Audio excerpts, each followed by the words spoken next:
నీ కృప తప్ప నాయన. నన్ను నీ రీతిలో ఉంచినది ఏంటయ్యా? నీ దయ తప్ప, నీ కృప తప్ప అయ్యా. మమ్మల్ని కాచున్నది మా జ్ఞానం కాదు కదా నాయన. ఆయుష్ను, ఆరోగ్యమును, సమస్తమును నీ చేతిలో ఉన్నాయి తండ్రి. అయ్యా వాటిని పొడిగిస్తున్నావు అయ్యా తండ్రి. కృప చూపిస్తున్నావు అయ్యా, జాలి చూపిస్తున్నావు అయ్యా. నీ ఆజ్ఞను తిరస్కరించి నడుస్తున్న ప్రజలను బ్రతిమాలుతున్నావు నాయన. మా జీవితాలలో నీ సహనాన్ని మా మీద కురిపించి అయ్యా నీ రాకడను ఆలస్యం చేస్తున్నావు. నీవు చూపిస్తున్న కృపను బట్టి వందనాలు చెల్లిస్తున్నాను. దానిని అర్థం చేసుకుని నిన్ను అంటి పెట్టుకునే జీవితం ప్రతి ఒక్కరికి ఇవ్వండి అయ్యా. ఇది మాతో మాట్లాడండి. ఈ కూడికి ఏర్పాటు చేసుకున్న కుటుంబాన్ని కూడా మాట్లాడండి. దీవించి ఆశీర్వదించి మీ నామానికి మహిమ తెచ్చుకోండి. యేసయ్య అతి శ్రేష్టమైన నామంలో బ్రతిమాలుకుని అడిగి వేడుకుంటున్నాను పరమ తండ్రి. ఆమేన్, ఆమేన్. అందరికీ దేవుని పెట్టి వందనాలు. కూర్చుందాం. కూర్చుని దేవుని వాక్యాన్ని విందాం. 53వ అధ్యాయంలో ఉన్నాం. 28వ రోజుకి వచ్చాం. ఇంకా ఎదర 12 దినములు మాత్రమే ఉంది. దేవుడు తాను దయచేసిన ఇటు కృపకు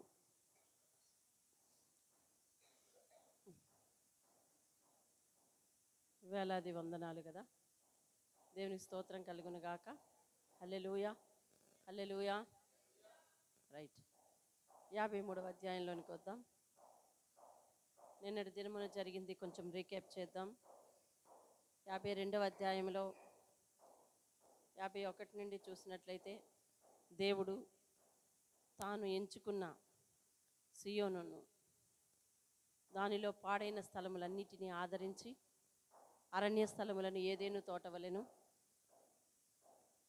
ఎడారి భూములను యెహోవా తోటవలెను చేస్తున్నాడని, అందులోని ఆనంద సంతోషములు, కృతజ్ఞతాస్తుతి, అలాగే సంగీత గానములు దానిలో వినిపించేటట్లు చేస్తున్నాడని,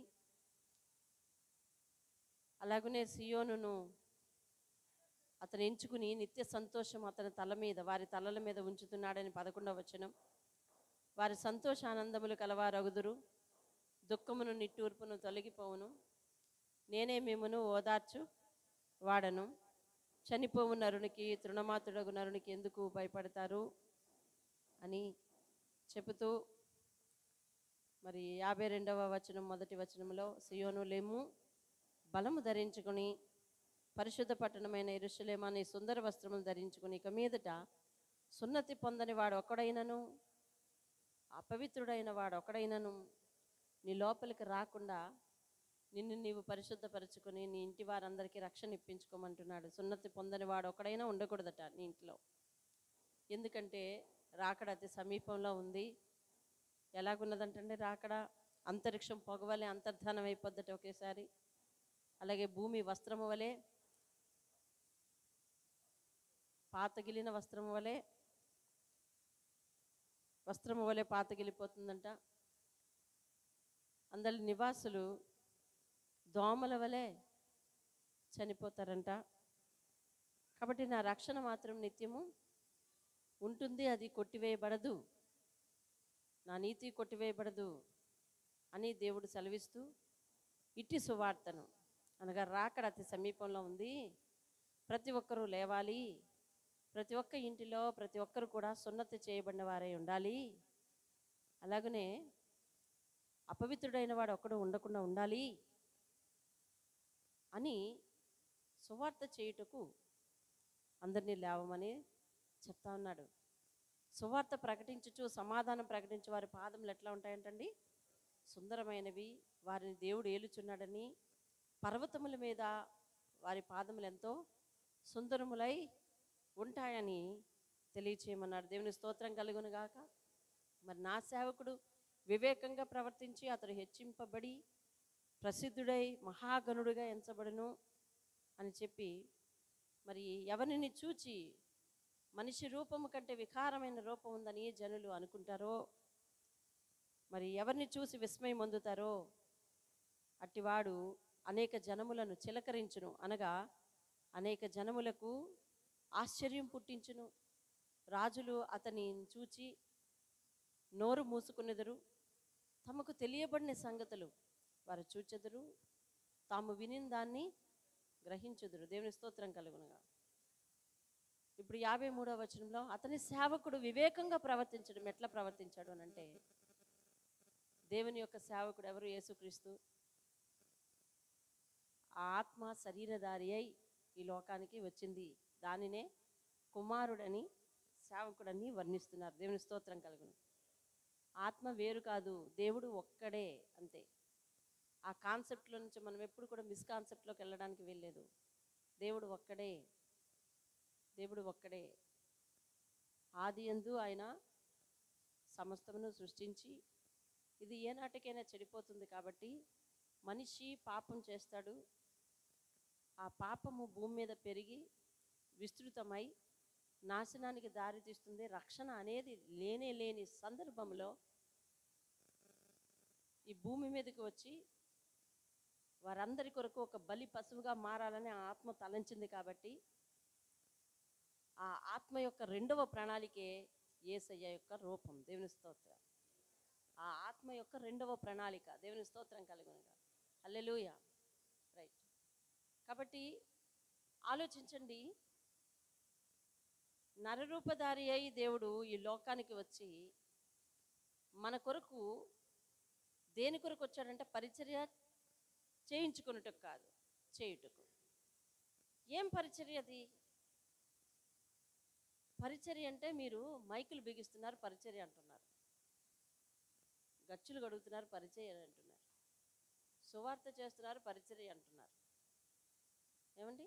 అవునా? పరిచర్య ఏం పరిచర్య?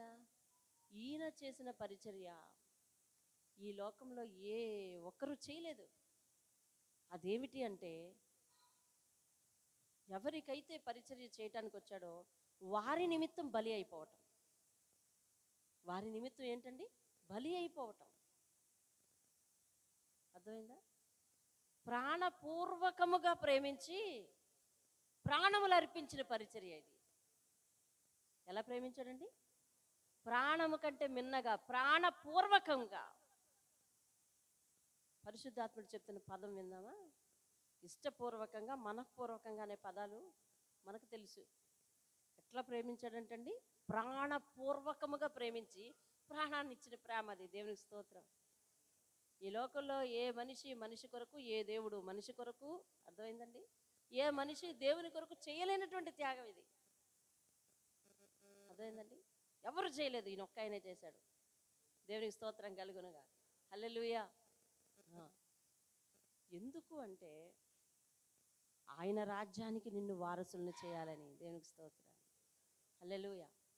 ఆయన చెప్తున్నాడు, ఆకాశము గతించిపోతుంది, భూమి వస్త్రం వలె పాతగిలిపోతుంది, జనములేమో దోహములుగా నశించిపోయే పరిస్థితి వచ్చినప్పుడు నన్ను ఆశ్రయించిన వారికి నా నీతిని, నా రక్షణను కొదువ చేయను అంటున్నాడు. ఇప్పుడు చెప్పండి, ఆ వాక్యం దగ్గరికి మళ్ళీ పరిశుద్ధాత్ముడు వెళ్ళమంటున్నాడు. ఒకసారి చూడండి, ఒకసారి మీ నోటితో మీరు చదవండి. ఆకాశం వైపు కన్నులెత్తి చూడండి, కిందని భూమిని చూడండి. ఆ రెండు ఉన్నాయి ప్రస్తుతం కదా, అవునా? అదేమవుతుందట రానున్న రోజుల్లో? అంతరిక్షము అనగా ఆకాశం పొగవలే అంతర్ధానం అయిపోతుంది. భూమి ఏమో వస్త్రము వలె పాతగిల్లిపోతుంది.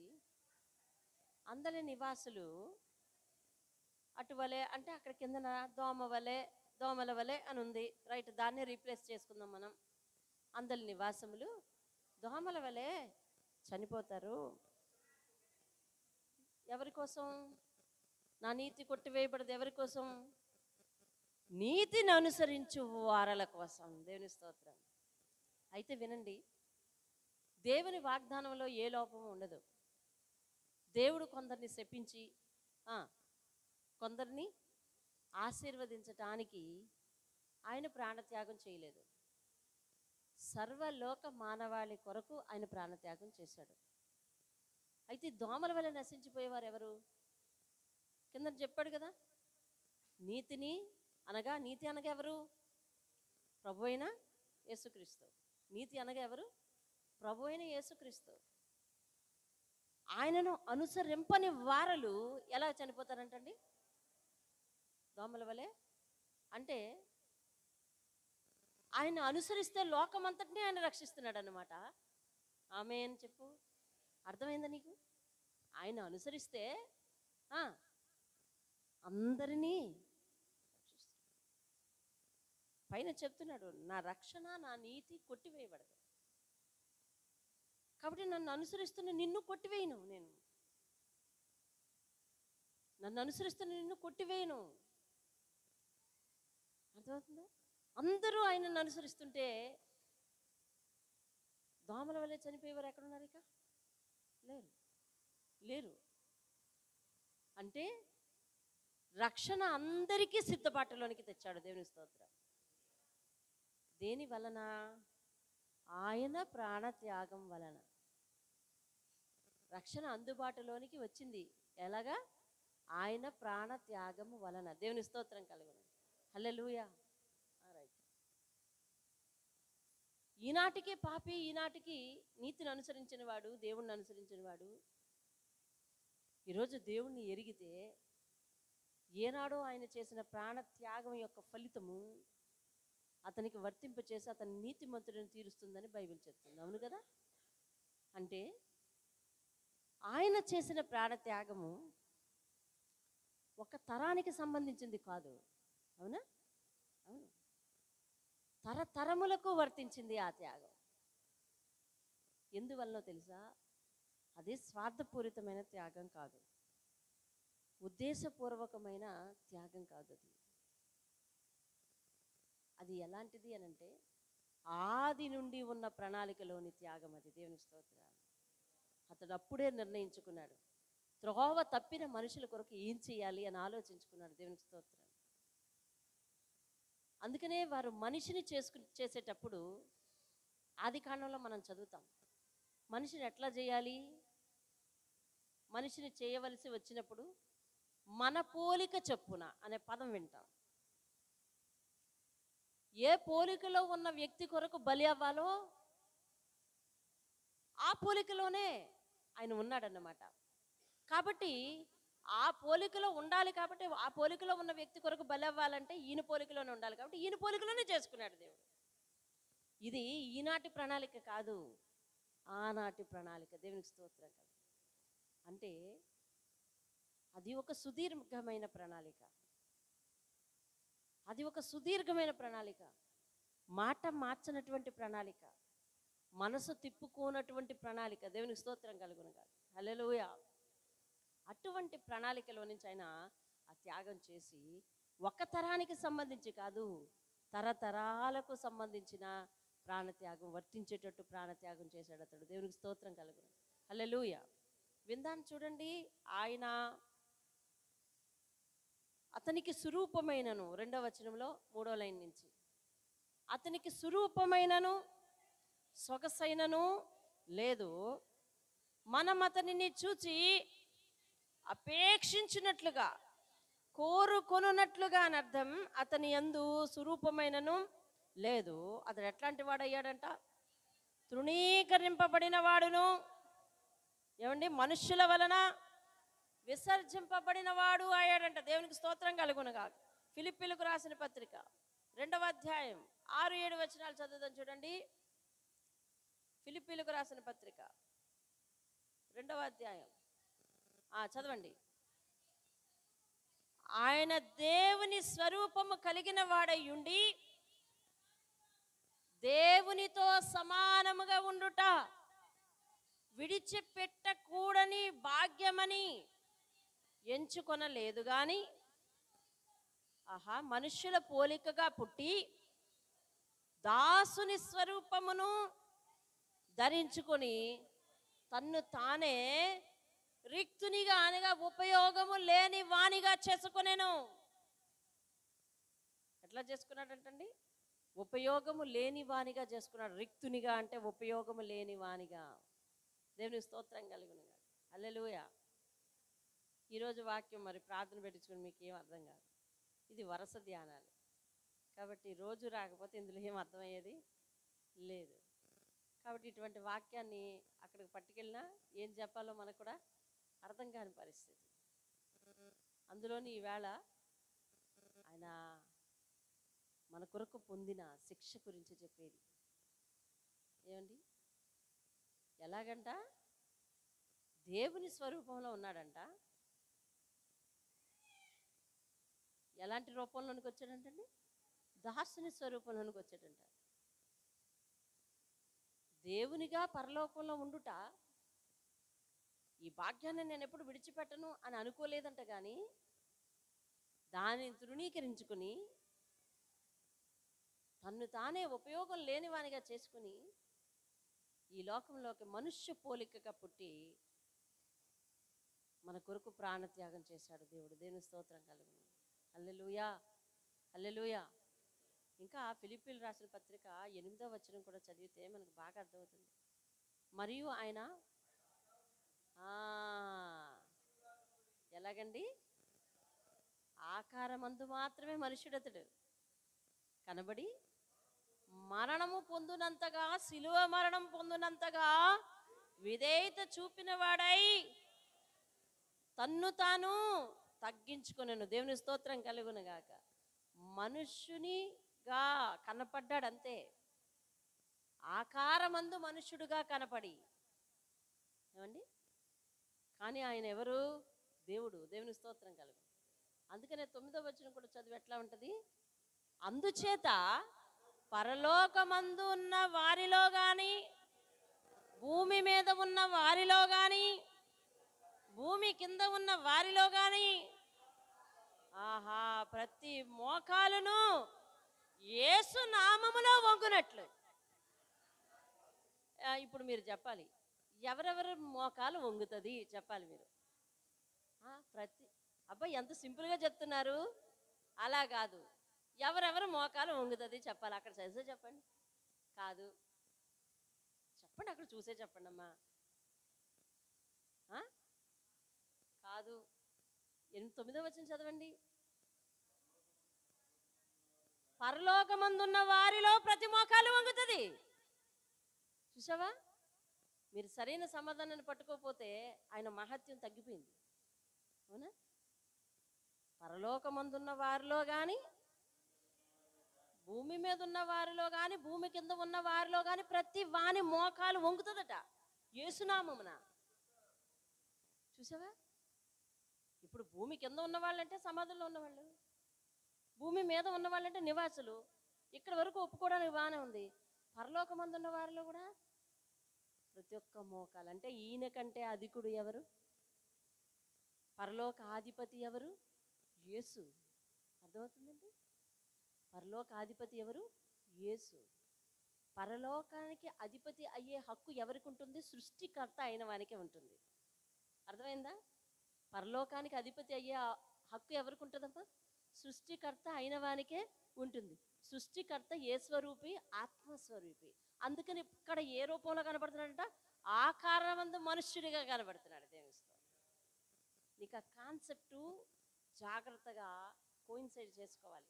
లేకపోతే అలా కనిపిస్తూ ఉంటారు, ఆయన ఒకరు వీరొకరు అన్నట్టుగా కనిపిస్తూ ఉంటారు. అది ఆ కాలం, ఇది ఈ కాలం కాదు. పాత నిబంధన కాలంలో దేవుడు యెహోవా, కొత్త నిబంధన కాలంలో దేవుడు యేసు. ఆ కాలం ఆ కాలమే, ఈ కాలం ఈ కాలమే అంటే అలా కుదరదు. అర్థమవుతుందండి? అర్థమవుతుందా? కాబట్టి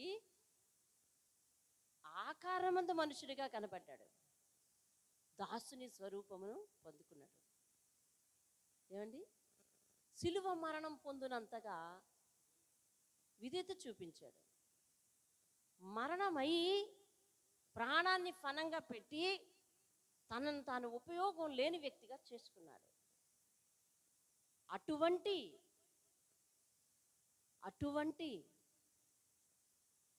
త్యాగము చేసినందుకు, అర్థమవుతుందండి? అటువంటి త్యాగము చేయగల సంకల్పం పెట్టుకున్నందుకు, అటువంటి త్యాగం చేయగల సంకల్పం ఎవరి కోసం? మన కోసమే. మళ్ళా ఏ తరములో వారి కోసం? అన్ని తరముల వారి కోసం. అర్థమవుతుందా నీకు? ఒకే విషయం దగ్గర కాసేపు ఆగిపోతున్నాం, జాగ్రత్తగా వినండి. అది అనంత ప్రణాళిక, సుదీర్ఘమైన ప్రణాళిక. అది ఆ సుదీర్ఘమైన ప్రణాళికలో నేను లబ్ధి పొందాను, నువ్వు లబ్ధి పొందావు. మనకంటే ముందు వారు లబ్ధి పొందారు, మన తరువాత రాబోయే వారు లబ్ధి పొందుతున్నారు. అంటే ఇది ఎంత బృహత్తరమైన ప్రణాళికో చూడండి. అర్థమవుతుందండి? ఒకరు చేసిన త్యాగము ఒక తరానికో లేకపోతే ఒక శకానికో వర్తిస్తే సరిపోయిండేది కదా. కానీ యుగ యుగములు వర్తిస్తుంది అని అంటే ప్రాణం పెట్టిన వాడు ఎవరై ఉండాలి? సృష్టికర్త అయిన, సర్వాధికారి అయిన, సర్వాధిపతి అయిన దేవుడు అయి ఉండాలి. దేవుని స్తోత్రాలు. మరియు అట్టి దేవునికి, అట్టి యేసు నామములో పరలోకమందున్న వారు మోకరిస్తా ఉన్నారంట, భూమి మీద ఉన్నవారు మోకరిస్తా ఉన్నారంట, భూమి కింద ఉన్నవారు మోకరిస్తా ఉన్నారంట. అనగా సర్వ భూప్రపంచమే కాకుండా పరలోక వాసులందరూ కూడా మోకరిస్తున్నారు అని అంటే పరలోకములో అందరికంటే ఆయన ఏమయ్యాడు? సర్వాధిపతి అయ్యాడు. దేవునికి స్తోత్రం. అంటే అతడెవరు? దేవునికి స్తోత్రం చెప్పండి. అతడెవరు? ప్రాథమికంగా వెళ్ళిపోదాం. సృష్టికర్త అయిన యెహోవా అయిన దేవుడు. దేవునికి స్తోత్రం కలుగును గాక. హల్లెలూయా. కాబట్టి ఆయన దగ్గరికి ఈయన దగ్గరికి ఆయనను మరి మనము జ్ఞాపకం చేసుకుంటూ ఉండాలి. ఇద్దరు వేరు కాదు. దేవునికి స్తోత్రం కలుగును.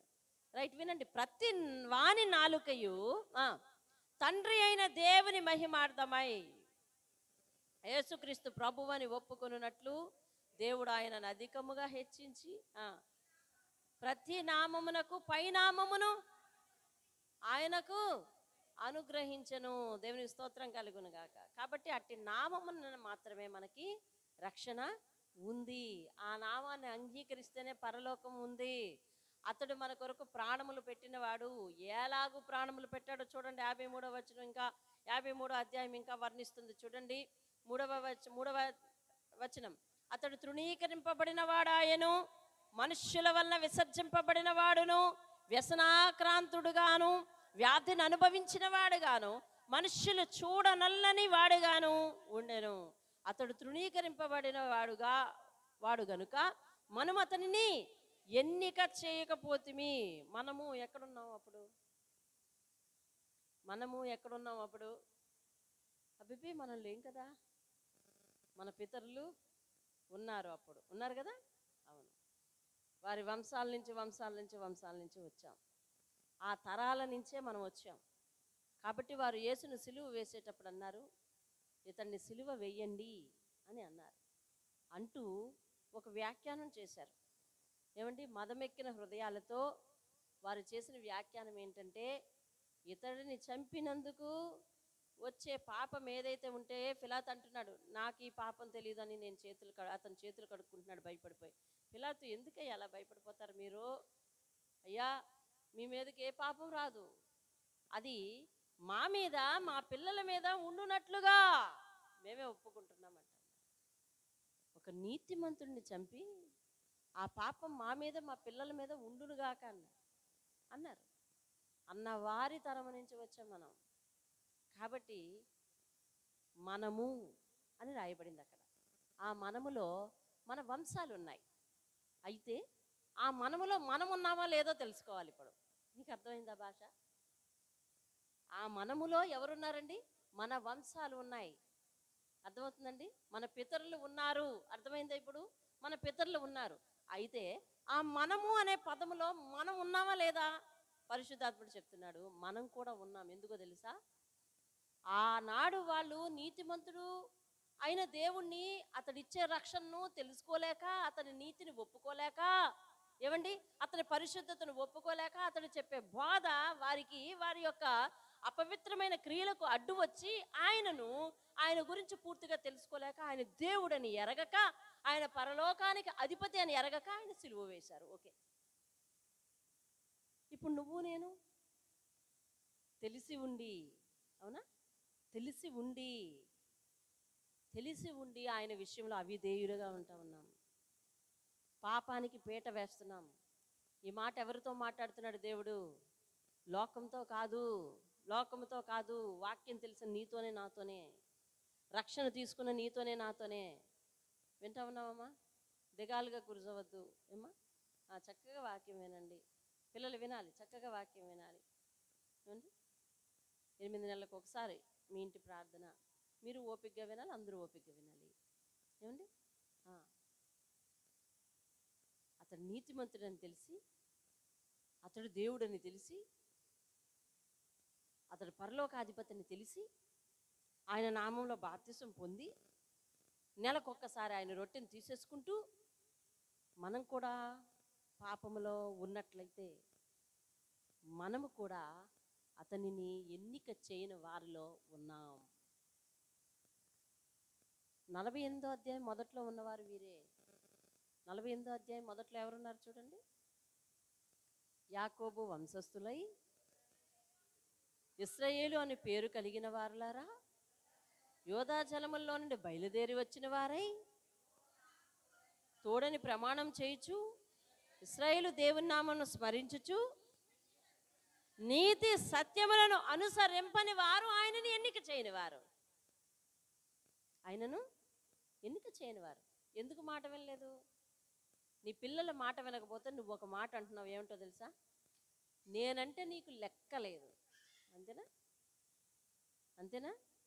దాని కంక్లూషన్ అంతే కదా. నేనంటే నీకు లెక్కలేదు. నేను కానీ నువ్వు కానీ ఎవరికైనా సలహా ఇచ్చావనుకో, వాళ్ళు పాటించలేదు, వాళ్ళకి నచ్చినట్టే చేసుకున్నారు. ఫైనల్గా ఒక కంక్లూషన్కి వస్తావు, ఏమన్నా తెలుసా? మన మాట అంటే ఆయనకు లెక్కలేదు. మనము ఎన్నిక చేయకపోతిమి అని ఇక్కడ రాయబడింది. ఎన్నిక చేయకపోతిమేనంటే లెక్క పెట్టకపోతిమి. లెక్క పెట్టని వారెవరు? ఆయన నామం ధరించుకొని, ఆయన నామంలో బాప్తిసం తీసుకొని పాపమును కొనసాగిస్తూ ఉన్నవారు ఆయన లెక్కించని వారు, ఎన్నిక చేయని వారు. కాబట్టి ఇప్పుడు చెప్పండి, ఆ నీతిమంతుని యొక్క సిలువ శిక్ష, దానివల్ల వచ్చే దోషము, మనం ఆయన అంగీకరించకపోతే మనకు వర్తిస్తుందా, వర్తించదా? చెప్పాలి. ఆ పాపం వర్తిస్తుందా, వర్తిస్తుందా? అయితే దేవుడు పాపాన్ని కొట్టివేయడానికి వచ్చాడు కదా. దేవుడని అతడు నీ కొరకు ప్రాణత్యాగం చేశాడని ఒప్పుకుంటే ఏమిటది? ఏమిటదట? మనకు విడుదల, పాపం నుంచి విడుదల. అలా కాకుండా తెలిసి వ్యతిరేకంగా నడిస్తే మనము ఆయన ప్రాణమును బట్టి, ఆయన రక్తాన్ని బట్టి, ఆయన శరీరాన్ని బట్టి అపరాధలం అవుతున్నామని 1 కొరింథీ రాసిన పత్రిక చెప్తుంది. ఇప్పుడు చెప్పండి, ఆయన సిలువను అవమానపరిచి, లేకపోతే ఆయన ఇచ్చిన రక్షణను అవమానపరిచి మనం నడుస్తూ ఉంటే, ఆయనను సిలువ వేసినందుకు వచ్చిన పాప ప్రతిఫలం మన మీద ఉంటుందా లేదా? ఇంకా ఉంటుంది. మనం ఇంకా అపరాధనం అవుతున్నాం అన్నమాట. ఇది అర్థం కానట్టుగానే ఉంటుంది కాన్సెప్ట్. వినండి, మనం ఆయన దగ్గరకు వచ్చినప్పుడు మన పాత పాపములన్నీ ఆయన కొట్టేస్తున్నాడు. రైట్. వచ్చిన తర్వాత మరలా అదే పాపలోకంలో నేను ఇంకా కొనసాగుతూ ఉంటున్నాను అని అంటే, మనము మారు మనసు పొందిన వారమా, మారు మనసు పొందని వారమా? మారు మనసు పొందని వారముగానే ఉన్నాం. ఒప్పుకున్నాం ఒకరోజు, నేను ఇటు పాపాన్ని అంతటిని విడిచిపెడతాను, ఇటు దోషాన్ని అంతటిని విడిచిపెడతాను అని. తెలియక వారు సిలువ వేశారు, తెలిసి ఇప్పుడు నేనేం చేస్తున్నానంటే సిలువ వేస్తున్నాను. కాబట్టి కొరింథీ రాసిన పత్రికలో ఏమని చెప్పిందంటే, మీరు ఇన్ని పాపాలు చేస్తూ కూడా ఈ రొట్టెను ద్రాక్షరసాన్ని తీసేసుకుంటున్నారు. కాబట్టి అతని రక్తాన్ని బట్టి, అతని ప్రాణాన్ని బట్టి, అనగా అతని సిలువ వేసినందుకు, అంతే కదా అర్థం. కొరింథీ రాసిన పత్రిక ఏమి రాశాడు నాన్నగారు? అతని శరీరమును బట్టి, రక్తమును బట్టి. అంటే అర్థం ఏంటి? ఆయన శరీరం ఏమైంది? శిక్షకు గురైంది. ఆయన రక్తం ఏమైంది? కార్చబడింది. అంటే ఆయన సిలువ వేశారు కాబట్టి అటు క్రియ జరిగింది. కాబట్టి ఆయన సిలువ వేసిన అపరాధం మన మీద ఉండిపోయింది. అది కొట్టివేయబడదన్నమాట. చూసావా? అంటే మళ్ళీ మనం తిరిగి తీసుకొచ్చి నేలను రాసుకుంటున్నట్టు, నేల తీసి నెత్తిని రాసుకున్నట్టుగా అయిన పరిస్థితి ఉంది. కాబట్టి దయచేసి అతడు మన కొరకు సిలువని ఎక్కాడు కాబట్టి మనము తిరిగి పాపం జోలు లేకుండా ఉండాలి. లేకపోతే మనం అతన్ని ఎన్నిక చేయకపోతే అనే దాంట్లో మనం ఇంకా ఉండిపోయాం. ఆ మనములో మనం ఇంకా ఉండిపోతున్నాం. అర్థమవుతుందండి మీకు? అది ఇప్పుడైతే మనం ఆ మనములో లేకుండా ఉండాలి. చూడండి, ముందుకు వెళ్దాం. చూడండి 4వ వచనం.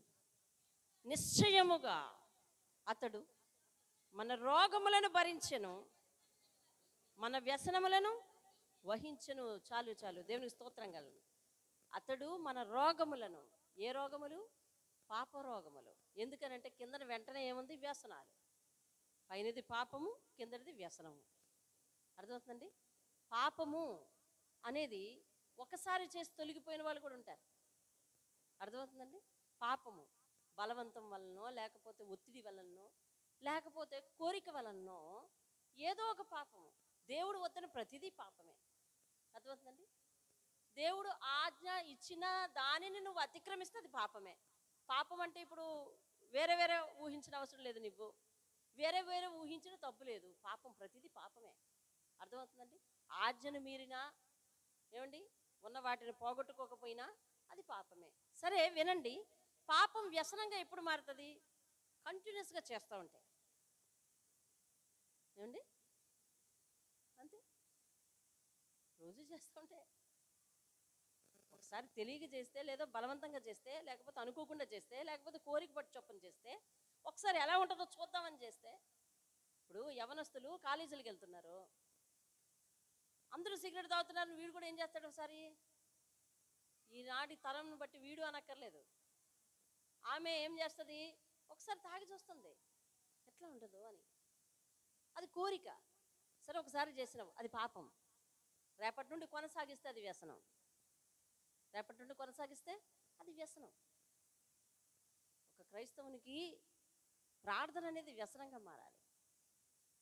ఉన్న వ్యసనాలు పోవాలి. ఉన్న వ్యసనాలు పోతేనే ప్రార్థన అనేది వ్యసనంగా మారుతుంది. ఈనాడు ఆ హెచ్చరిక చెప్పలేదు దేవుడు, అందుకే మళ్ళీ గుర్తు చేస్తున్నాడు. నీవు ప్రతిరోజు మందిరానికి వచ్చి ఆయన పలకరించడం అనేది నీకు వ్యసనంగా మారిపోవాలి. అదే జీవితాంతము, జీవిత దినములన్నీ నీ మందిరంలో నివాసం చేస్తానన్న తీర్మానం. చూసావా, నేను మర్చిపోయినా ఆయన మర్చిపోనివ్వలేదు. రోజు చెప్తానని అన్నానా? చూసావా, నేను మర్చిపోయినా ఆయన మర్చిపోనివ్వలేదు. ఎంతమంది సమర్పించుకుంటారో ఆయన ఆశను ఎట్లా తీరుస్తామో మనం. జీవిత దినములన్నీ ఆయన మందిరంలో నివాసం చేయాలి అంటే ఆయన పాదాలు పట్టుకోవడం నీకు వ్యసనంగా మారిపోవాలి. ఆయనతో మాట్లాడడం నీకు వ్యసనంగా మారిపోవాలి. ఆయన చూడకుండా ఉండలేకపోతున్నా అన్నది వ్యసనంగా మారిపోవాలి. ఇవన్నీ, ఈ వ్యసనాలన్నీ నీకు ఎప్పుడు అబ్బుతాయి అనంటే ఆయనతో సహవాసం చేస్తే అబ్బుతాయి. అర్థమవుతుందండి? చెడ్డ స్నేహితులతో సహవాసం చేస్తే చెడ్డ వ్యసనాలు అబ్బుతాయి. అతడు మంచివాడు, పరిశుద్ధుడు, రక్షకుడు. ఆయనతో ఆ సహవాసం చేస్తే ఆయన అలవాట్లన్నీ నీకు అబ్బుతాయి. దేవునికి స్తోత్రం కలుగును గాక. హల్లెలూయా. ఆయనతో నిత్యము సహవాసం చేయమంటున్నాడు. అది వ్యసనంగా మార్చుకోమంటా ఉన్నాడు. నిశ్చయముగా అతడు మన రోగములను భరించాడంట, మన వ్యసనములను వహించాడంట. దేవునికి స్తోత్రం కలుగును. హల్లెలూయా. రోగము, దేవుడు మరొకసారి వివరణ ఇమ్మంటున్నాడు. రోగం అనగా ఏంటంట? పాపం. పాపం అనగేంటి? ఒక్కసారి లేదా 2 సార్లు చేసి వదిలిపెట్టేది. అవునా? రోగం వేరు, వ్యాధి వేరు కదా. అవునా? వ్యాధి సుదీర్ఘమైనది, రోగము తాత్కాలికమైనది, వచ్చిపోతుంది. పాపము అదే రోగములు అనగా పాపములు. దేవుని స్తోత్రం కలుగునుగా. కాబట్టి ఎప్పుడో ఒకసారి అఘోరించామంటే ఏదో, కానీ జీవితాంతం దాన్ని అఘోరిస్తానంటే గనక దేవుడు ఒప్పుకునే స్థితిలో మాత్రం లేడు. ఇది మాత్రం ఖచ్చితంగా మనందరం చెవిని పెట్టకపోతే గనక మనము అపరాధులం, అపవిత్రులం అయిపోతాము. దేవుని స్తోత్రం కదా. ఇవి ఖచ్చితంగా చెప్పవలసినవి. ఇక ఇటు సువార్తను నేను వీధిలోనికి పట్టుకెళ్ళలేను. ఇది బాగా ఏమంటారు తెలుసా? నాకెడ్ టంగ్తో మాట్లాడవలసినవి. చదువుకున్న వాళ్ళకి అర్థమవుతుంది. నాకెడ్ అయ్యి నాకెడ్ టంగ్ అంటే ఏమండి? ఇంకా స్పష్టంగా నాలుగు విప్పి మాట్లాడాలి. కాబట్టి బయటికి వెళ్తే సువార్త చేయాలి. ఈరోజు ఈ అధ్యాయాన్ని బట్టి నువ్వు అసలు విషయాన్ని స్పష్టంగా తెలుసుకోవాలి. పాపాన్ని విడిచిపెట్టక, ఏ చిన్న అలవాటు ఉన్నా దాన్ని విడిచిపెట్టక, అలవాటు ఏ చిన్న వ్యసనం ఉన్నా విడిచిపెట్టక దేవుణ్ణి కొనసాగిస్తాను, దేవునితో కొనసాగుతానని అంటే ఆయన సిలువను బట్టి అపరాధం అయిపోతామని జ్ఞాపకం చేస్తాను. అట్లాగుందా వాక్యం అని ఎక్కలాగకండి. వీడియో చూసిన వాళ్ళు ఆయన శరీరమును బట్టి, రక్తమును బట్టి అపరాధులం అవుతాము అని అంటే ఏమి? శరీరాన్ని సిలువుకు గురి చేశాం, శిక్షకు గురి చేశాం, ఆ సిలువుకి మేకులు కొట్టి రక్తాన్ని కార్పించాం. ఇక మళ్ళీ ఆ దోషమే కదా. కాబట్టి చాలా జాగ్రత్తగా చూడండి. ఇంకా అయినను మొత్తబడిన వానిగాను, దేవుని వల్ల బాధింపబడిన వానిగాను, శ్రమ నొందిన వానిగాను మనం అతన్ని ఎంచితిమి. మనం ఏమన్నామంటే అతడికి శిక్ష తగును అన్నారంట. దేవుడు అతన్ని మొత్తాడు అనుకున్నారంట చాలా మంది.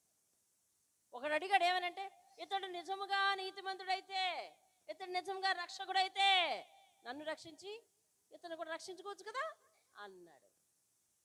ఎలాగెంచాడంటే తెలుసా, ఎలాగెంచాడు తెలుసా, నాకెలాగ ప్రభుత్వం శిక్షిస్తుందో ఇతను దేవుడు శిక్షిస్తున్నాడు అనుకున్నాడంట. చూసావా, మొత్తబడిన వానిగాను, బాధింపబడిన వానిగాను, శ్రమ నొందిన వానిగాను మనం అతన్ని ఎంచితిమి, మన అతిక్రమములను బట్టి అతడు గాయపరచబడ్డాడు. లోకాసువార్త 18:32 చూడండి. ఈవేళ కూడా ఈ అధ్యాయం అయ్యేలా లేదు. చూడండి 18:32. ఆయన అన్యజనులకు అప్పగింపబడెను, వారు ఆయనను అపహసించి, చివరికి తీసుకెళ్ళిపో, అవమానపరిచి, ఆయన మీద ఉమ్మి వేసి, ఆయన కొరడాలతో కొట్టి చంపుదురు. చాలు చాలు చాలు చాలు. చూసారా, ఎవరికి అప్పగించారంటండి? అన్యజనులకు అప్పగించేశారంట వాళ్ళు. ఇక్కడ వాక్యం ఏమని చెప్పింది? మొత్తబడని వానిగాను, దేవుని వలన బాధింపబడిన వానిగాను, శ్రమ నొందిన వానిగాను మనం అతన్ని ఎంచితిమి, మన అతిక్రమములను బట్టి అతడు గాయపరచబడిన, మన దోషములను బట్టి నలగగొట్టబడబెను, మన సమాధానార్థమైన శిక్ష అతని మీద పడెను. దేవుని స్తోత్రం కలుగును గాక. అతడు గాయపరచబడినది దేనికంటండి? మన అతిక్రమములను బట్టి. చెప్పండి, మారుద్దామాది, నా అతిక్రమములను బట్టి. నా అతిక్రమములను బట్టి అతడు ఏం చేయబడ్డాడండి? గాయపరచబడ్డాడు. నా దోషమును బట్టి నలగగొట్టబడ్డాడు. నా సమాధానార్థమైన శిక్ష. శిక్ష వేరు, సమాధానార్థమైన శిక్ష వేరు. జాగ్రత్తగా ఆలకించండి. కొంచెంమంది విదితులు ఉన్నారు కాబట్టి నేను ఆలస్యమైన చదువుకున్న వారి కోసం, అలాగనే మిగిలిన వారికి కూడా క్లియర్గా అర్థం అవటం కోసం నేను కాసేపు ఆగిపోవలసి వస్తుంది. శిక్ష వేరు, సమాధానార్థమైన శిక్ష వేరు. శిక్ష తప్పు చేసినందుకు వేసేది. ఓకే, తప్పు చేశాను, నేను దొంగతనం చేశాను, నాకు శిక్ష వేశారు, ఇది శిక్ష. కానీ సమాధానార్థమైన శిక్ష అంటే అర్థం ఏంటి తెలుసా? నువ్వు తప్పు చేశావు, నిన్ను విడిపించడం కోసం నీకు సమాధానంగా నేను వెళ్తున్నాను. అర్థమైందా? అర్థమైందా? ఆయన పొందింది శిక్ష కాదండి, సమాధానార్థమైన శిక్ష. ఇది చదివిన లోకం, చదివిన పండితులు, చదివిన విదితులు ఎవరైనా ఉంటే యేసును దేవుడిగా ఒప్పుకొని తీరాల్సిందే. దేవునికి స్తోత్రం కలుగు. ఈ పదానికి అర్థం పట్టుకోకపోతే, అతడు ఒక మనుషుడు, అతన్ని శిక్ష వేశారు, ప్రభుత్వానికి నచ్చిన వ్యాఖ్యలు అతను చేయలేదు, అతన్ని శిక్షించారు. రోమ ప్రభుత్వంలో ఉండి రోమ ప్రభుత్వానికి ఒదిగి జీవించాల్సింది విరోధంగా జీవించాడు, అందుకని శిక్ష వేశారు అని చరిత్రలో అతను ఒక మానవుడిగా చేసి అతని యొక్క త్యాగాన్ని గుర్తించలేని కన్నులు ఇప్పటికీ గుడ్డి కన్నులై ఉన్నాయి. కానీ అతడు పొందినది శిక్ష కాదు. అతడు ఇలాంటి శిక్షను పొందుతాడని ఆయన పుట్టుకకు పూర్వమే కొన్ని సంవత్సరాల క్రితం ప్రవచించిన ప్రవచనం ఇది. ఇది ప్రవచనం, జరిగింది కాదు, ఇది ప్రవచనం, జరగబోయేది. ఇది ప్రవచనానికి అర్థం ఏమిటి? జరగబోయేది. జరిగింది రాస్తే చరిత్ర, జరగబోయేది రాస్తే ప్రవచనం. దేవునికి స్తోత్రం. ఎక్కడ రాయబడిందండి? ఇది ప్రవచనంలో రాయబడింది, చరిత్రలో రాయబడలా, ప్రవచనంలో రాయబడింది. ఇది ఏ శిక్ష పొందుతాడని రాయబడిందంటే నేరానికి శిక్ష కాదు, నేరస్తునికి బదులు శిక్ష. ఇది దేవునికి స్తోత్రం. హల్లెలూయా. అందుకే విదితులారా, పదం పదం పట్టుకొని చదవండి అంటా ఉన్నాను. ప్రతి దినము చదవండి, ఆయన నీతో మాట్లాడతాడు. సమాధానార్థమైన శిక్ష. మామూలు శిక్ష పొందాడు అనుకున్నా భక్తిహీనంగా ఉన్నాం ఇంకానా. సమాధానార్థమైన శిక్ష అంటే నా బదులు పొందాడు కాబట్టి నేను సర్వ జ్ఞానేంద్రియాలు దగ్గర పెట్టుకొని జీవించవలసిన అవసరం ప్రతి మానవునికి నాకు ఉంది. ప్రతి మానవునికి నాకు ఉందండి. వింటా ఉన్నాం మా వాక్యం? అందరూ వింటున్నారా వాక్యం? ఏదో నేను ఇట్లా జీవిస్తున్నాను, ఏదో అలా కొట్టుకెళ్తా ఉంది, ఏదో ఓపిక ఉన్నంత వరకు, ఏదో నన్ను కనిపెట్టనంత వరకు అని మానవాళి అనుకోవటానికి వీల్లేదు. దేవుడు నీ పాపాన్ని చూశాడు, నా పాపాన్ని చూస్తాడు, మనందరి పాపాలను చూచి దేవుడు. ఆయన కళ్ళకు మరుగైనది ఏదీ లేదు. అర్థమవుతుందండి? కాబట్టి అతడు పొందినది, పొందబోయేది సమాధానార్థమైన శిక్ష. ఏ శిక్ష అండి? సమాధానార్థమైన శిక్ష. దేవుని స్తోత్రం కలుగును. హల్లెలూయా. ఇప్పుడు మీకు తేడా తెలిసిందా? శిక్షకు, సమాధానార్థమైన శిక్షకు. అర్థమైందండి? సమాధానార్థమైన శిక్ష అతని మీద పడెను. దేవుని స్తోత్రం కలుగును. తీయాలి. 1 పేతురు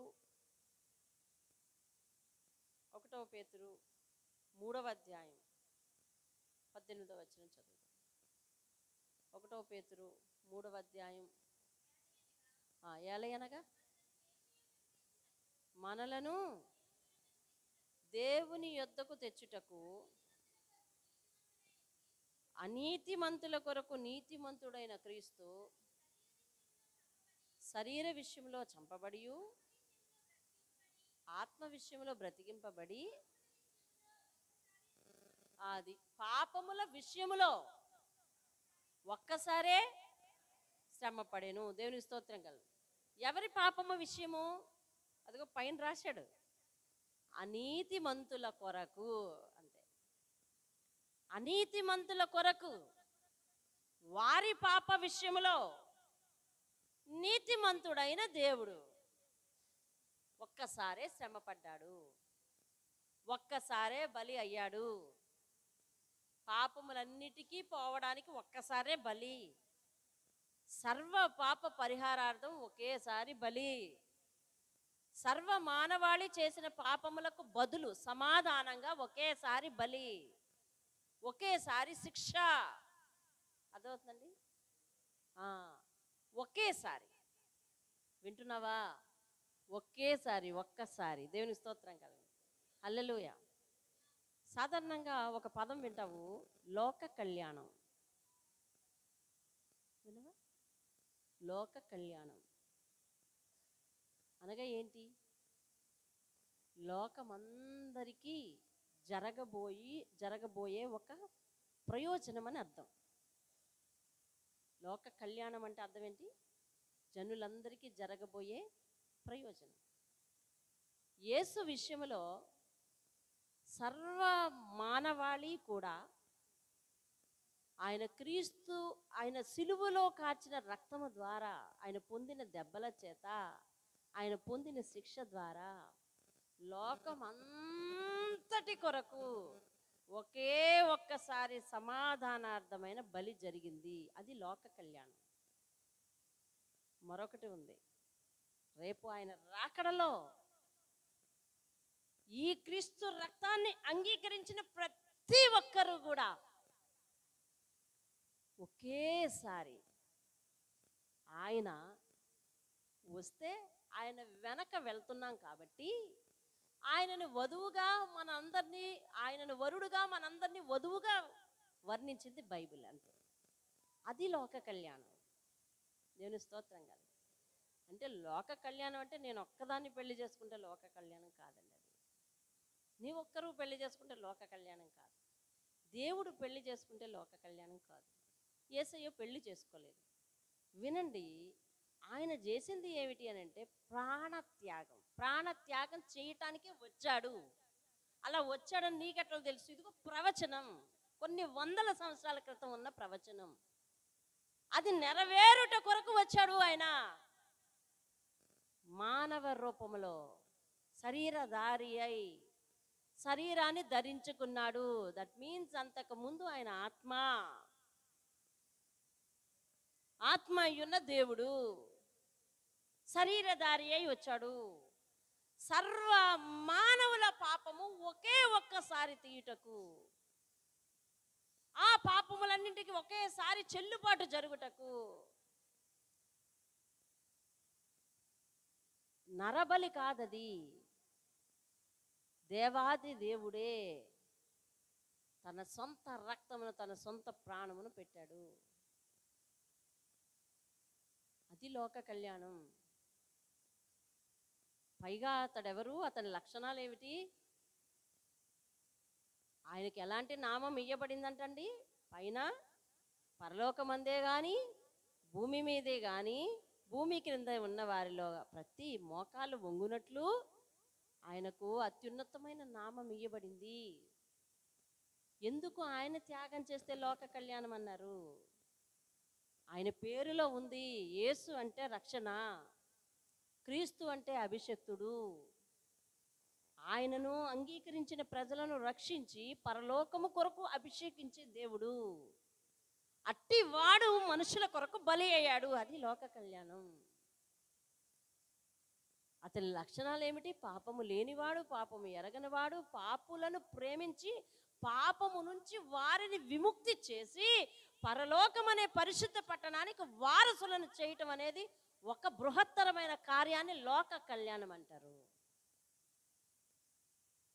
ఇది చేయటానికి వచ్చాడు యేసయ్య. దేవుని స్తోత్రం.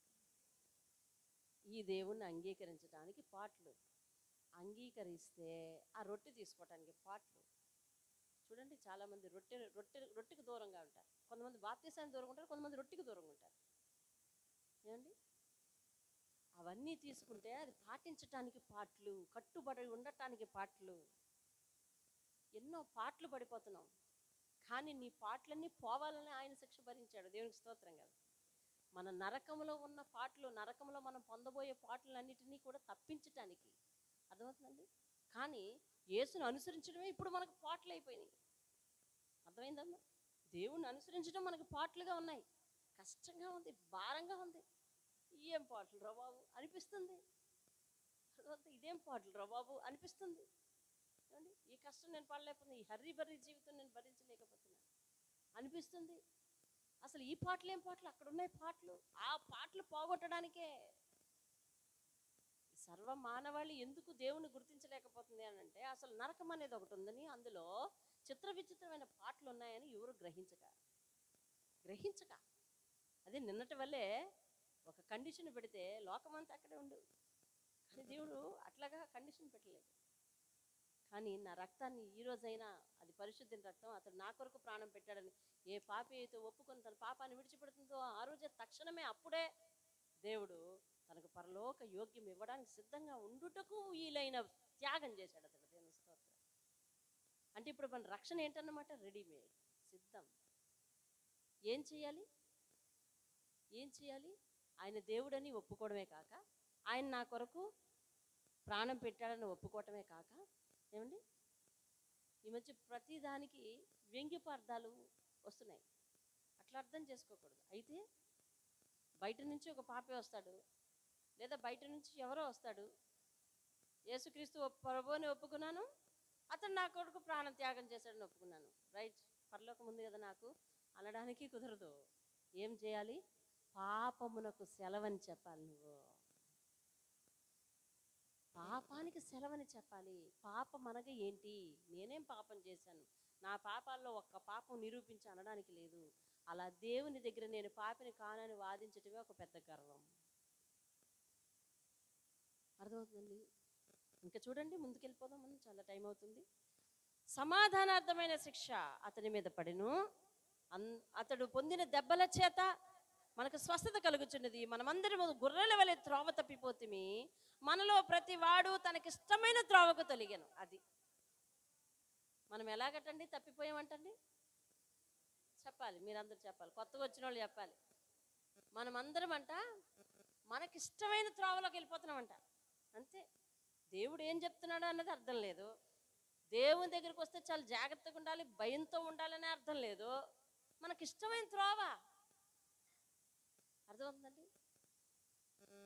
పాప భీతి లేకుండా మందిరంలో మనగలగడం చాలా పాపం కదా. లోకంలో మనడం అంటే, లోకంలో బ్రతకడం అంటే అది వేరు. మందిరాలలో కూడా మనగలుగుతున్నారు. పరిశుద్ధుడైన దేవుని ఆలయంలోనికి చెప్పులు వేసుకుని వచ్చి ఆరాధిస్తారు. అర్థమైందండి? క్యాప్ తీయకుండా ఆరాధిస్తారు. అర్థమవుతుందా? కళ్ళు కనిపించక స్పెట్స్ పెట్టుకోవచ్చు, కానీ కళ్ళద్దాలు పెట్టుకుని దేవుణ్ణి ఆరాధిస్తారు. తెలుసా? ఏమండి?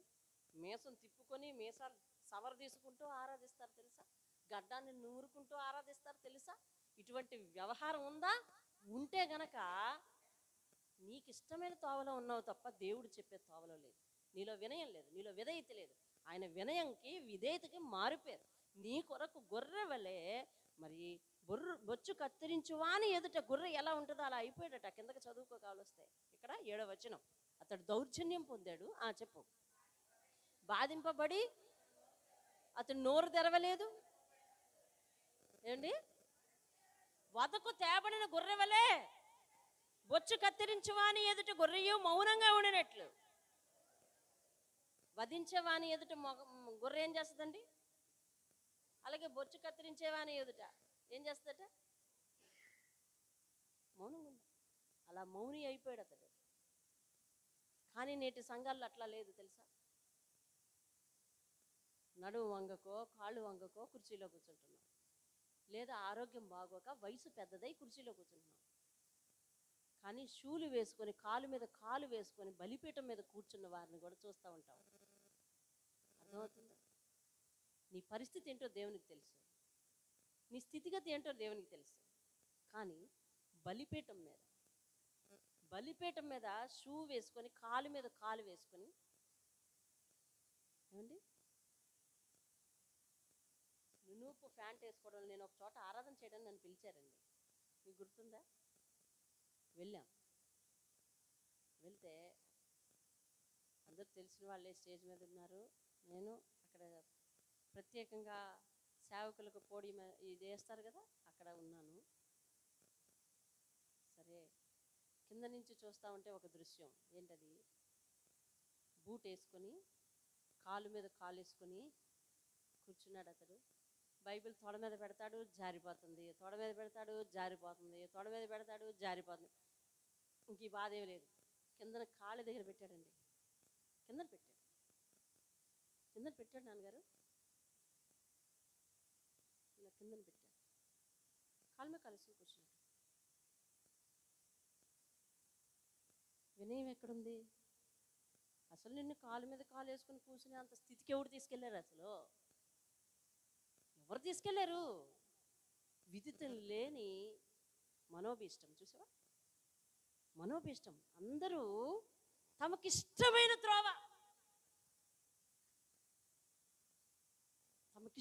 త్రోవ, అర్థమైందండి? ఆరాధన చేసేటప్పుడు కూడా 2 చేతులు పైకెత్తాలి కదా, అందుకని బైబిల్ కిందనే ఉంది.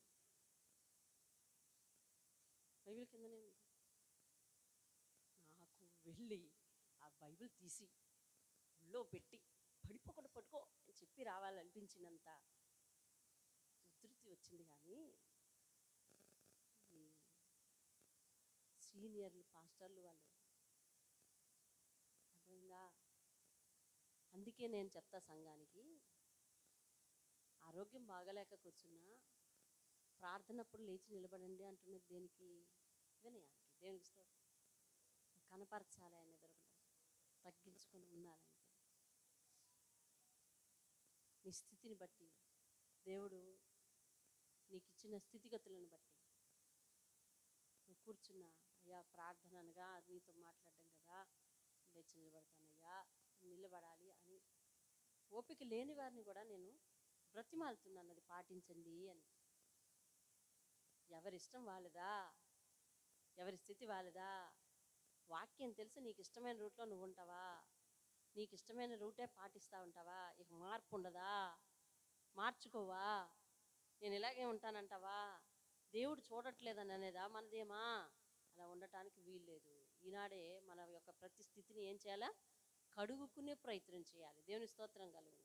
అంతే. ప్రార్థన అయింది, నేను దులిపేసుకుంటానని నువ్వు అనుకుని, అర్థమైందా? అలాగే ప్రార్థన అయిపోయింది, వాక్యం చెప్పేసానని నేను దులిపేసుకొని, అలాగే వాళ్ళు ఆత్మీయ అభివృద్ధి కూడిక మా పేరున ఆత్మీయ అభివృద్ధి కూడిక అయిపోయింది, మళ్ళీ 8 నెలల తర్వాత కదా వాళ్ళు దులిపేసుకుని. అయితే వాక్యం ఎవరికి?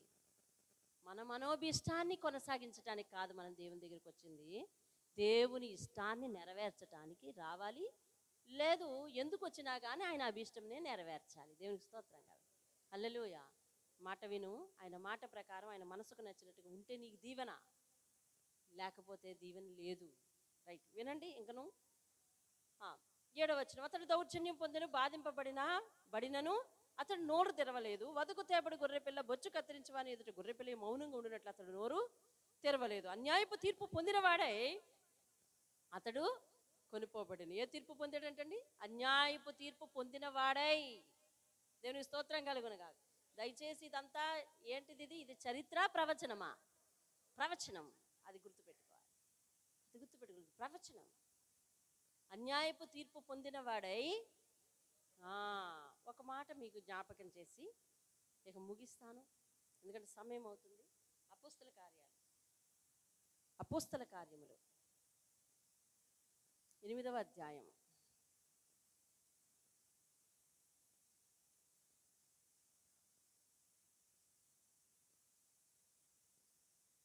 8వ అధ్యాయం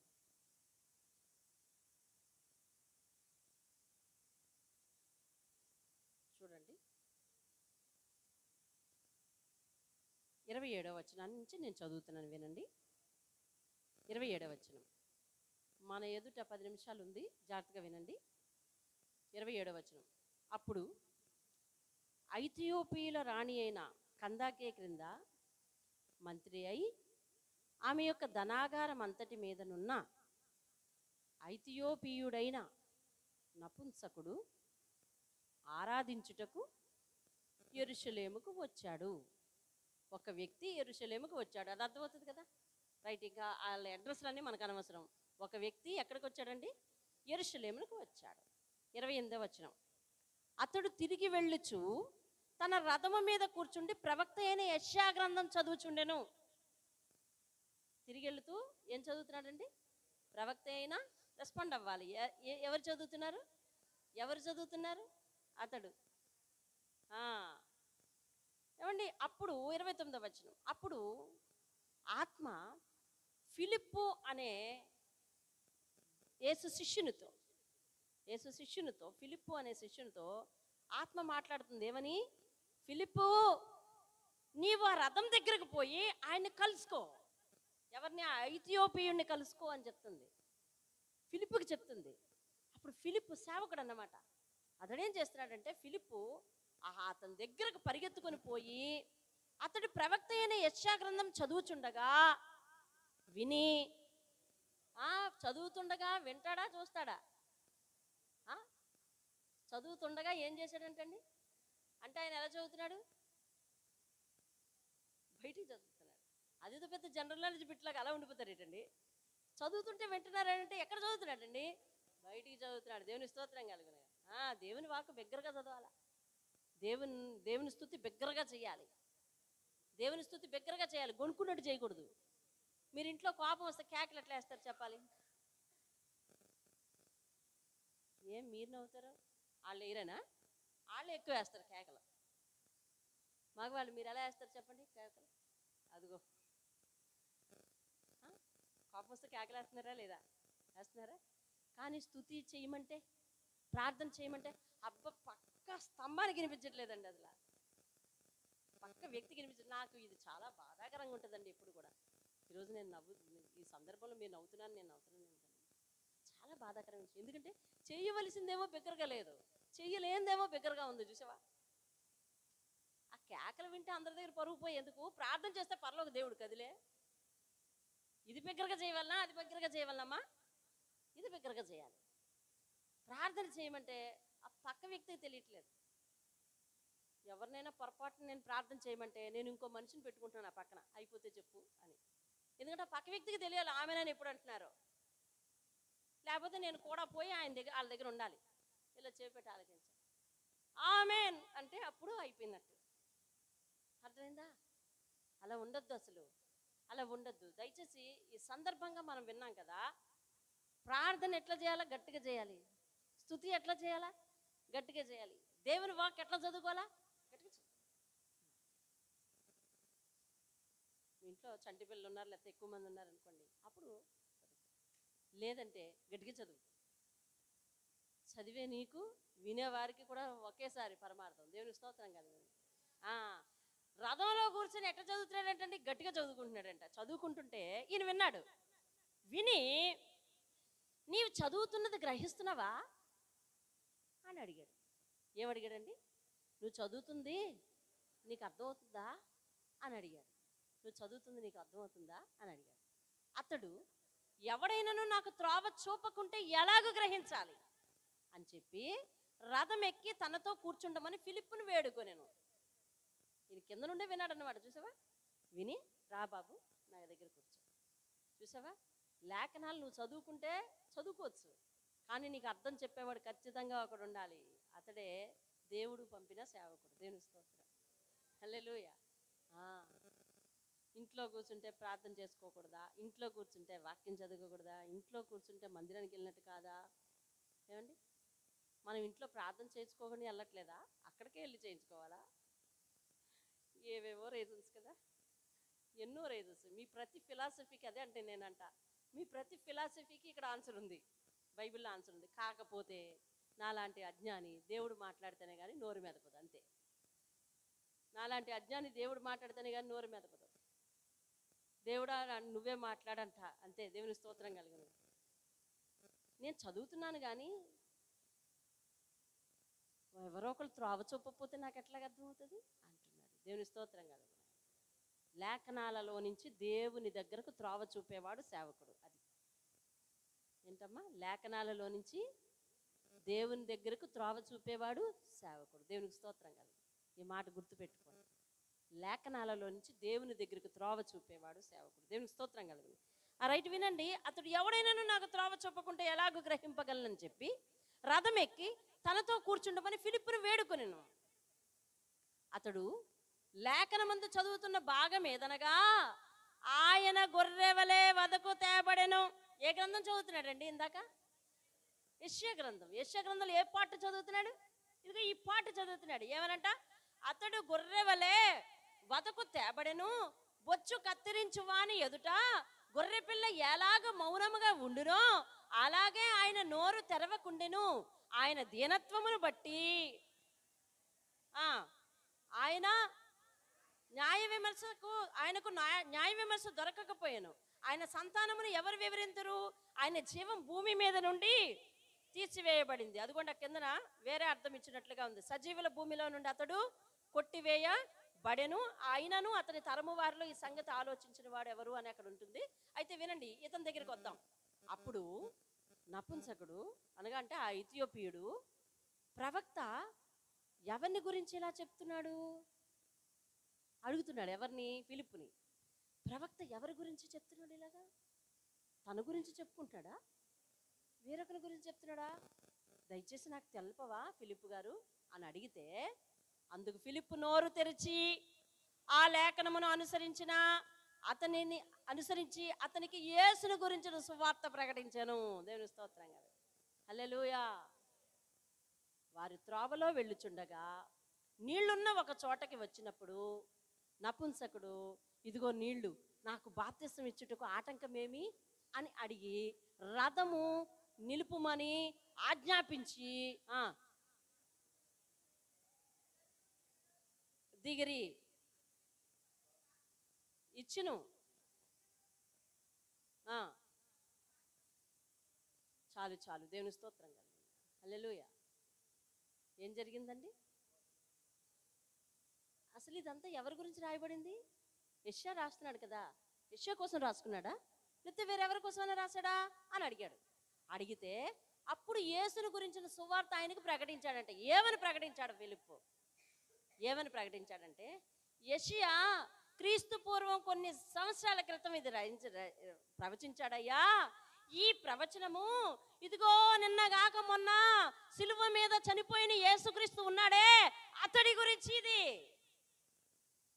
అతడు మనందరి పాపముల కొరకు అధికారుల ఎదుట బొచ్చు కత్తిరించుకున్నట్టుగా ఆ గొర్రె ఎలాగైతే మౌనంగా ఉంటుందో అలా మౌని అయిపోయి మనం అతన్ని ఎన్నిక చేయకపోయాము. ఇదిగో పైనుంచి చదువు, ఈ పాట నువ్వు చదివావు కదా, ఇదిగో పైనుంచి చదివితే అతడు ఎవరో కాదు, నిన్నగాక మొన్న సిలువ వేయించుకున్న క్రీస్తు, మన కొరకు రక్తం కాచిన క్రీస్తు అతడే. అతని గురించి అప్పుడు ప్రవచింపబడిందయ్యా అంటే, మొన్న చనిపోయిన క్రీస్తు గురించి అప్పుడు ప్రకటించబడిందా? అమ్మో, ఇతడు నిజ దేవుడు. అయితే ఆగు ఆగు ఆగు ఆగు ఆపేశాడు రాదు. ఏ అంటే, ఇదిగో నీళ్ళు ఇక్కడ ఉన్నాయి, బాప్తిసం ఇవ్వడానికి నీకేమైనా ఆటంకమా? నేను అతన్ని దేవుడని అంగీకరిస్తున్నానయ్యా. అతడి గురించి అన్ని సంవత్సరాల క్రితం రాయబడిందా? అతడి గురించా? మొన్న సిలువ వేసిన క్రీస్తు గురించా? ఆపయ్యా ఆపు, ఇదిగో ఇక్కడ నీళ్ళు ఉన్నాయి, నాకేమన్నా బాప్తిసం ఇవ్వడానికి మీకేమన్నా ఆటంకమా అంటే, లేదయ్యా నేను ఇస్తాను అని చెప్తే వాళ్ళిద్దరు నీళ్ళలో దిగి బాప్తిసం ఇస్తే, ఈ లోపల బాప్తిసం ఇచ్చి ఆయన బయటికి రాగానే దేవుని ఆత్మ వచ్చి ఫిలిప్పుని తీసుకుని వెళ్ళిపోయింది. దేవుని స్తోత్రం. అంటే అతన్ని రక్షించుట కొరకు దేవుడు ఎవరిని పంపాడన్నమాట? ఫిలిప్పుని పంపాడు. దేవునికి స్తోత్రం కదా. ఈ వాక్యం మనం ఎన్నిసార్లు చదువుంటామో వెంటనే రక్షణ తీసుకున్నామా? లేదు. ఆయన గ్రహించింది ఏంటంటే, ఆనాడు ప్రవచనం ఈనాడు మన కన్నుల ఎదుట దేవుడు బలి నెరవేర్పు అని గుండెల్లో భయం పుట్టింది ఆయనకి. మనం ఎన్నిసార్లు వింటున్నామో మన గుండె చల్లగా ఉంటుంది, మన గుండె చల్లగా ఉంటుంది. ఎన్ని గుడ్ ఫ్రైడేలు వెళ్తున్నా మనుషుల్లో మార్పు రావటం లేదు. కారణం ఏంటో తెలుసా? గతకాల గుడ్ ఫ్రైడేకి ఇప్పటికీ మనలో కొంతమంది ఇట్లాగే ఉండిపోవడానికి గల కారణం ఏంటో తెలుసా?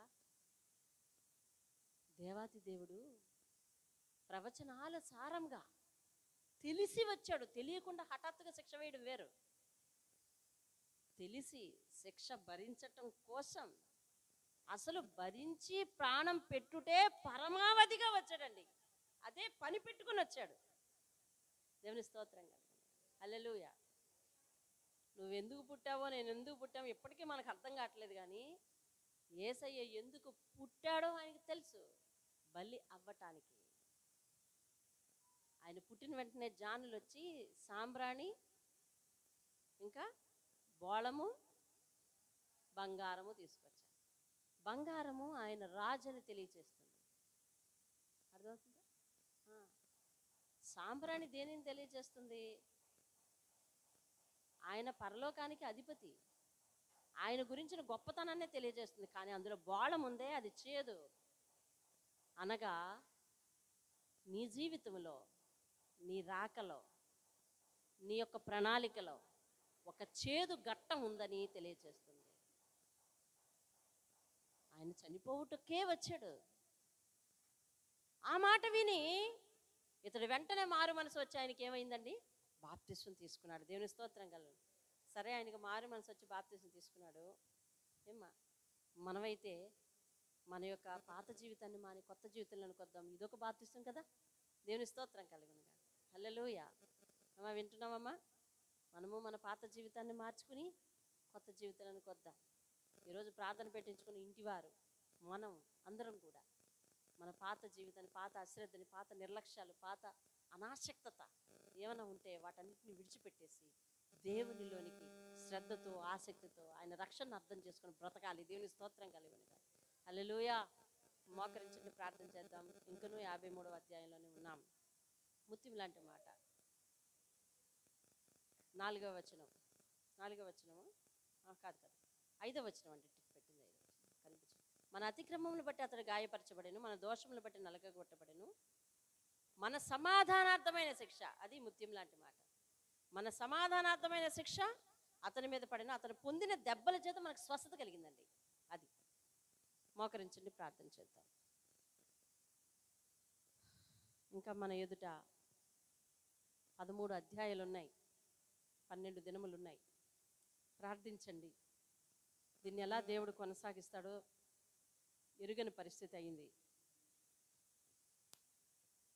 ఇంకా రానున్న అధ్యాయాలలో దేవుడు అపరిమితమైన ప్రేమ ప్రణాళికలు అనేకమైన ఉన్నాయి. ఈరోజు విన్నదేంటి? నువ్వు ఆయన శరీరమును బట్టి, రక్తమును బట్టి ఇంకా అపరాధిగా ఉన్నావా? మనం అతన్ని ఎన్నిక చేయకపోతుమి అన్న దాంట్లో నువ్వు ఉన్నావా? నీ రోగమును, నీ వ్యసనమును ఆయన భరించి ఆయన శిక్ష పొందితే మరలా అదే రోగంలోనికి, అదే వ్యసనంలోనికి వెళ్ళిపోతున్నావా? మన సమాధానార్థమైన శిక్ష ఆయన మీద ఉంటే మరలా మరొక శిక్షకు కారణమైనట్లుగా పాపం ఎందుకు చేస్తాము? ఆయన ఎంత మన కోసం మన పాపములు విమోచింపబడటం కోసం ఆయన ప్రాణమును అర్పించటానికి తెలిసి ఉండి ఆ ప్రణాళికను నెరవేర్చటానికే వచ్చి నోరు తెరవకుండా మౌని అయి ఎలాగూ శిక్షను అనుభవించాడో తెలిసి ఉండి ఇంకాను పాపములోనే కొనసాగుతామా? మారు మనసు పొందమా? ఆయన మౌనిగా నిలబడ్డాడు. మన వదరుబోతు మాటల కోసం, మన గర్వం కోసం, మన పాపం కోసం, మన చెడు చూపుల కోసం, ఏమండి, మన యొక్క దేహంతో, చేతులతో, కాళ్ళతో చేసిన పాపముల కోసం ఆయన శిక్షను భరించి ఆయన ఉంటే ఈరోజు మనలో ఇంకా నీ హృదయానికి తెలిసిన ఆ పాపం ఏంటి, ఆ గర్వం ఏంటి, ఆ పరిస్థితి ఏంటి, ఆ పాపం ఏంటి అని దేవుడు ప్రశ్నిస్తే సమాధానం ఏంటి? ఆకాశములు అంతర్ధానమై భూమి ఏమో వస్త్రం వలె చిరిగిపోయినప్పుడు దోమల వలె చనిపోయే జాబితాలో ఉంటామా? లేదా అతని నీతిని అనుసరించి ఆ పరలోక పట్టణం చేరే జాబితాలో ఉంటామా? ఇంతగా ప్రాణం త్యాగం చేయటానికి పరలోకం అనే దానిని వ్యక్తులుగా పరలోకము నుంచి అది మంచి భాగ్యమని, గొప్ప భాగ్యమని ఎంచుకొనక రిక్తునిగా తనను తానే చేసుకొని వచ్చిన ఆయన త్యాగాన్ని నేలను పోసేసినట్లుగా నిరుపయోగం చేస్తామా? పేరు పెట్టుకున్నామా, బాప్తిసం తీసుకున్నామా, రొట్టె తీసుకుంటున్నామా, ఆయన నామాన్ని అవమానపరుస్తున్నామా? అట్లా అయితే మనకు శిక్ష తప్పదు. మన శిక్షను తప్పించడానికి వచ్చిన ఆయన సిలువనే మన్నించకపోతే శిక్ష తప్పేది లేదు కదండి. ప్రార్థన చేద్దాం. క్షమించమని ఆయన అంటుంటే శిక్ష ఉందని నువ్వు చెప్తావేంటి తల్లి అని అనుకోవచ్చు. అసలు మన పాపములను కడగటానికే ఆ సిలువ త్యాగం. దాన్నే నువ్వు అంగీకరించకపోతే, దాన్నే నువ్వు గౌరవించకపోతే మరి ఏ సిలువ నిన్ను రక్షిస్తుంది?